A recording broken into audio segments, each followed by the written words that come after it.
So every time that I post anything online anywhere, there's usually a comment or two that ask me, when am I returning to streaming?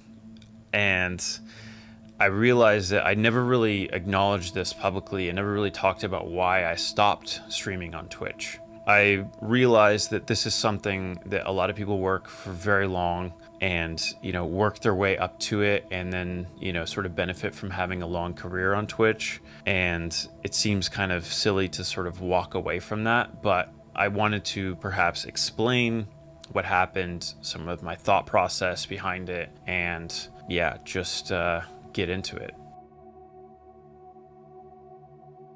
All right, so let's back up for a second and maybe I can give you a little bit of context of like what happened and how I got into streaming and all of that.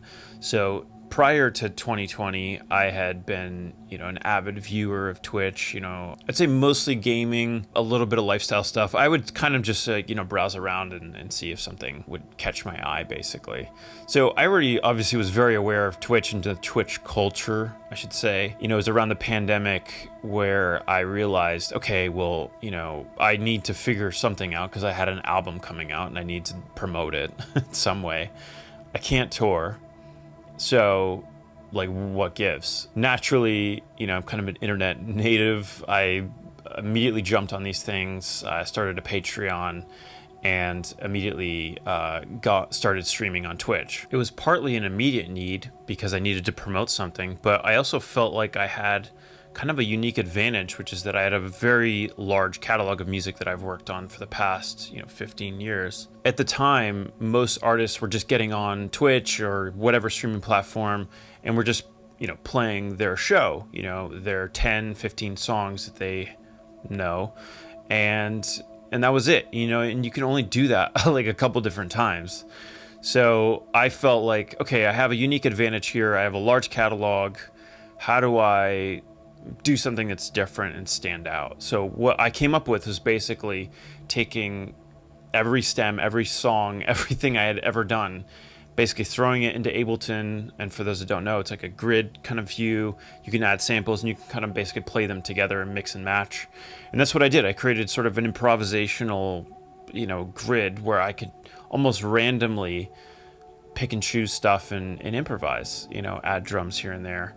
And for the really long time, that I think it worked. I think it worked really well.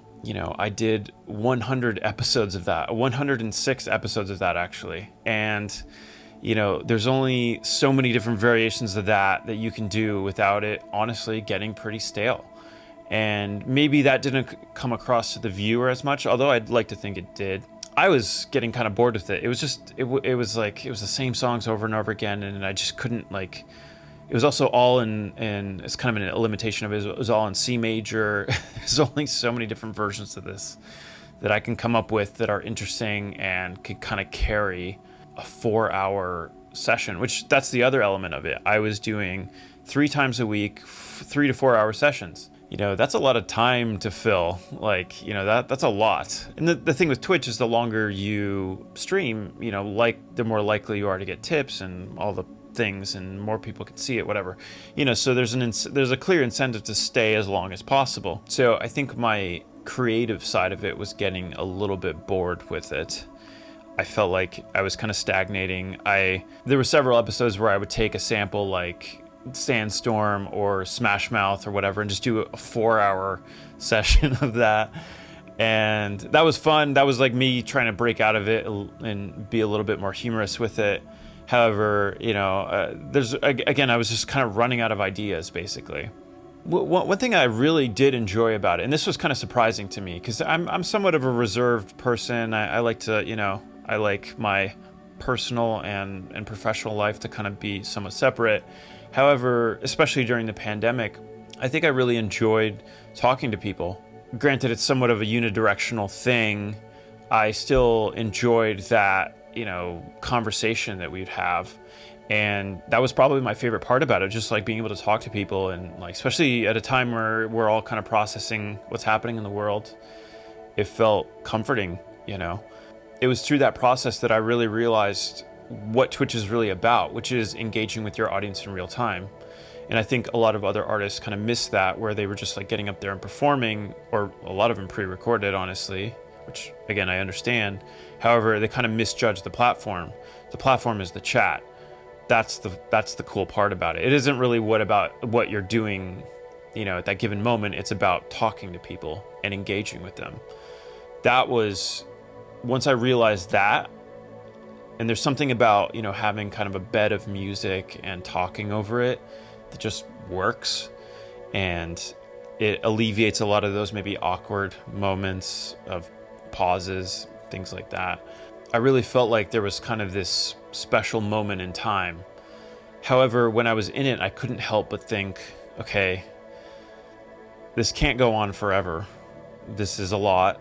I'm putting a lot of effort, a lot of time into this. However, I don't know how much longer I can really do this, even though there were a lot of aspects that I really enjoyed about it. The other side I really enjoyed was the technical side, getting all the cameras, OBS, and all of the, HDMI, multi-camera setup stuff and lighting and like all that kind of thing. Like I really enjoyed that side of it.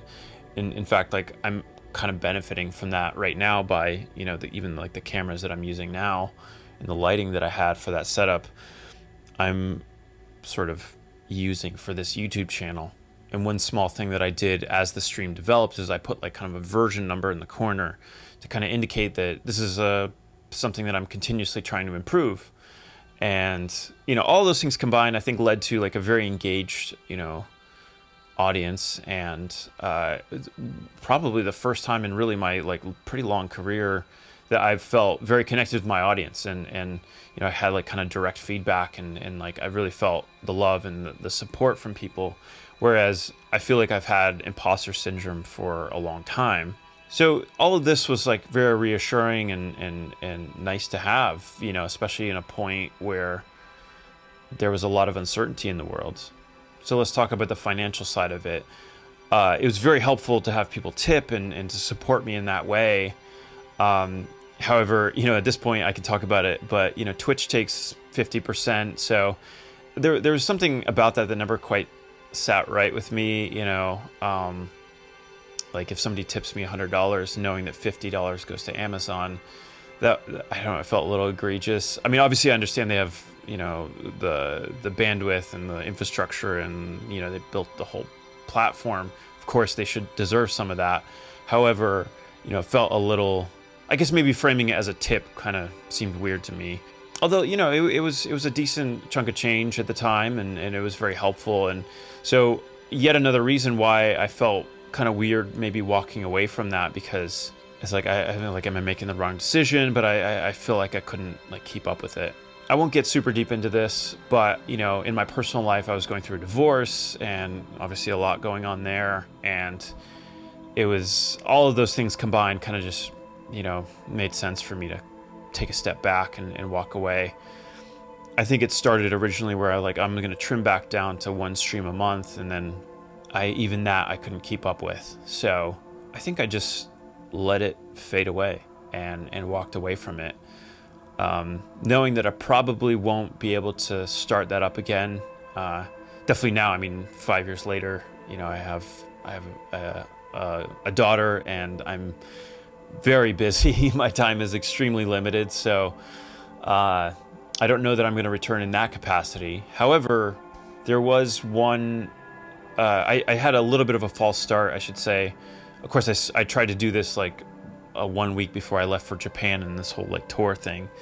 So I wanted to do a more casual stream where I'm still talking to people. I'm still playing music. However, I'm not playing my own music, or it's more of a deep dive on Spotify, or like just like talking through different genres and just kind of a musical exploration kind of a show. I thought maybe that was sustainable. However, the Twitch copyright system doesn't really allow for that. They have like a DJ program. However, they take like all your profits. So it's like, I don't know. I'm kind of figuring out if there's like a way to do this where it could actually be beneficial. So that's kind of where I'm at. I'm kind of leaving this somewhat open-ended. I think maybe there's a version of it that I could do, but I don't know. I'm a little bit stuck on it. I did try to do kind of a podcast format on the stream, and I did enjoy that. However, that's obviously a lot of work. Getting guests lined up and then trying to do it live was tough. And I think also the other reality is that we're not in a pandemic anymore. People's time is limited, and not everybody has 2-3 hours to sit and watch a stream anymore, which of course I understand. And not to mention the economic times of not everybody has disposable income to throw at an artist that's performing or putting on some kind of show or something. So all of those reasons are why I walked away from this, and I think it was definitely the right choice for me at the time. I hope that gives people some clarity into why I walked away from it. Still leaving this somewhat open-ended, but I felt like perhaps the best response to this is just to be honest about where I'm at and go from there. So thank you. I'll see you next time.